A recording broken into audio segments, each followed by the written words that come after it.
Alors, lorsque vous faites la colocation, même si vous n'avez pas encore de papier, réunissez votre contrat de bail avec votre passeport. Demandez à votre bailleur de pouvoir au moins mettre votre nom sur le contrat de bail. C'est très important parce que ça va vous protéger. Et ce seront des éléments que vous allez soumettre lorsque vous allez aller faire votre demande de documents. Deuxièmement, rassurez-vous de payer vos taxes. Même si vous n'avez pas les papiers, rassurez-vous d'avoir une carte prépayée. Parce que certains states peuvent vous permettre d'ouvrir un compte bancaire et de pouvoir, comment on appelle, avoir des activités de vos achats. Faites ce qu'on appelle, soumettez vos taxes chaque année, même quand vous n'avez pas les papiers.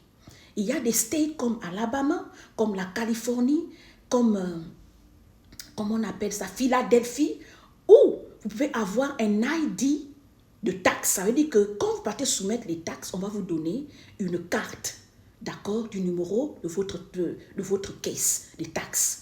Maintenant, ce numéro-là peut vous permettre même de commencer à avoir des business. Vous comprenez? La sœur en question dont je vous parle, elle avait un business, malgré qu'elle n'avait pas les papiers. Vous comprenez? Mais ça n'a pas empêché qu'on la déporte. Donc, ce n'est pas parce que vous avez, comment on appelle, un business, vous avez le security, comment on appelle, le tax ID, qu'on ne va pas vous déporter. Ce n'est pas ça. Ou bien qu'on ne va pas rejeter votre dossier. Mais ce seront des éléments qui vont prouver que vous prenez en charge. Pourquoi la migration, le bureau d'immigration rejette certains documents? Pourquoi votre caisse peut être un sujet de rejet? Pourquoi votre situation peut être un sujet de déportation? Tout simplement parce que quand ils vont regarder les activités de votre vie aux États-Unis, vous ne vous en sortez pas. Le problème des Américains, ce n'est pas qu'ils ne veulent pas que nous, les migrants, on vienne vivre chez eux. Le problème, ils ne veulent pas ajouter le taux des personnes de personnes illicites ou bien des personnes, comment vous appelez ça, qui souffrent. Les SDF. En Californie, il y a 26 000 SDF dans chaque state aux États-Unis. À Chicago, au Texas, au Maryland, Washington DC, New York, le taux de SDF est tellement élevé qu'ils n'en veulent plus. Ils ne peuvent plus soutenir toutes ces personnes. Dedans, il y a nous les migrants, il y a les Américains eux-mêmes qui sont dedans. Donc, l'immigration, en fait, essaie de diminuer les charges. Ils ne peuvent pas prendre en charge tout le monde. Ils veulent se rassurer que si vous avez fait un mariage, si vous êtes single person, si vous êtes étudiant, vous pouvez vous prendre en charge et assumer votre vie. Parce qu'ils n'aiment pas que les gens souffrent. Ils ne peuvent pas prendre en charge tout le monde. C'est pour ça que parfois on rejette. Vous avez des rejets de vos caisses. Même quand vous vous mariez, rassurez-vous que votre partenaire a une bonne historique de crédit. Rassurez-vous qu'il paye bien ses taxes. Rassurez-vous qu'il paye bien ses dettes. Rassurez-vous qu'il n'a pas de démêlés avec la justice. Parce que ce sont tous ces éléments-là. Tu peux te marier avec quelqu'un, il ne te dit pas la vérité.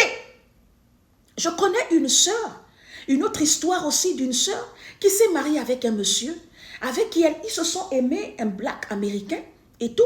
Et le monsieur lui avait jamais dit que lorsqu'il est parti à l'école, il a eu son high school diplôme, il avait eu ce qu'on appelle, il avait fait une demande de, comment on appelle ça, de loan, le loan, donc ça veut dire le crédit pour payer ses études. Il avait fait une demande de fédéral loan. D'accord? Donc c'est là le crédit qui te permet de pouvoir payer les études. Et le gars, quand on lui a versé l'argent, il n'est pas allé à l'école. Deuxièmement, il n'a pas remboursé cette dette-là. Parce que quand tu fais n'importe quelle demande de crédit, tu dois rembourser le crédit. Vous voyez? Le gars, toute une vie, 20 ans après, il ne savait pas que ça devait lui rattraper. Et beaucoup d'Américains, ils ont des cas comme ça.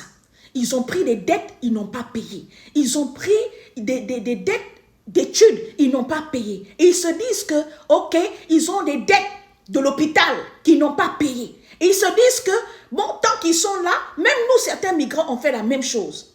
Mais on ne sait pas qu'un jour, quand on va vouloir faire un achat de la maison, on va vouloir, ça concerne même ta vie sociale. Donc, payer son crédit aux États-Unis, rembourser ses dettes, payer ses dettes aux États-Unis, c'est une situation capitale.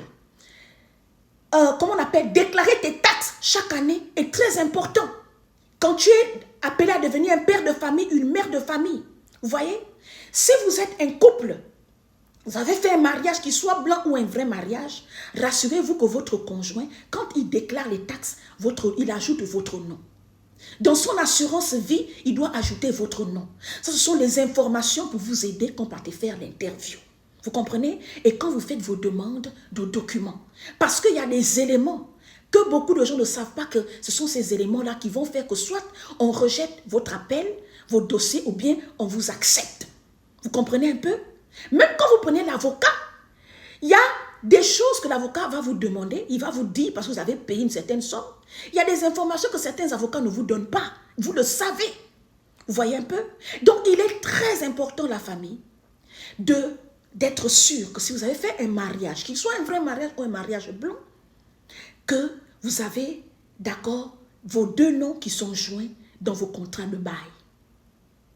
Contrat de bail de la maison, contrat de bail d'électricité, contrat de bail de l'eau, les achats que vous faites, vous avez des comptes joints, au moins un compte joint, même si ce n'est pas le checking account ou bien le saving account, même le crédit card. Vous devez avoir au moins un compte joint.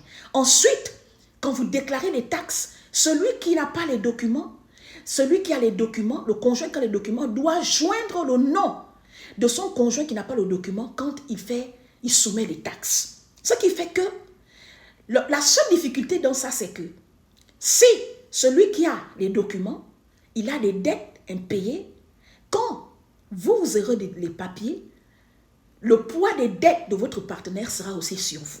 Donc, prenez le temps de vraiment en parler et de bien discuter de ça. Vous comprenez? Parce que ce sont des situations normalement qui amènent un peu des conflits dans le foyer. Mais, ce que je suis en train de vous préparer à l'interview. Vous comprenez? Quand vous allez à l'interview, on va vous demander forcément quand est-ce que vous êtes rencontrés. Mais regardez, soyez cohérents. Discutez avec votre partenaire avant d'aller à l'interview. Vous comprenez un peu? Il peut faire une enquête de moralité sur vos conversations. Quelqu'un qui est en couple avec une personne, vous êtes marié, même si vous venez de vous voir, même si vous êtes marié après 2 jours ou après une semaine après votre rencontre, ce n'est pas ça le problème. Mais quelle est la complicité qu'il y a entre vous? Vous comprenez? Ils vont vous donner des rendez-vous de façon individuelle où on peut aussi faire intervenir votre partenaire pour voir si votre partenaire, ce qu'il va dire, coïncide avec ce que vous avez raconté. Vous voyez un peu. Donc, la police d'immigration, ils ont fait l'école pour ça, la famille. Ils ont fait l'école pour ça. Et donc, cette sœur-là a été déportée pour plusieurs raisons.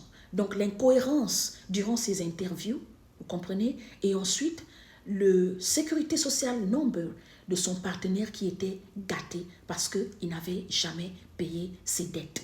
Vous comprenez? Et ensuite, si votre partenaire a eu des démêlés avec la justice, il doit vous dire la vérité. Donc, quel qu'en soit le type de demande que vous allez faire, quel qu'en soit le type de visa que vous avez obtenu, rassurez-vous que les éléments que vous avez soumis dans le dossier sont des éléments aussi qui sont valables. Voyez un peu, soyez honnête dans ce que vous dites, dans les dossiers que vous soumettez. Vous comprenez? C'est ça le problème que beaucoup d'entre nous ont vit quand on va en aventure. Vous comprenez? L'aventure que vous voyez là, ce n'est pas facile. Ce n'est pas facile l'aventure. Et beaucoup, sur une échelle de 100 migrants, il y a peut-être 65 migrants qui ont fait des fausses déclarations pour obtenir les documents. Et l'immigration a découvert ça. Donc vous voyez, Donald Trump déporte les gens.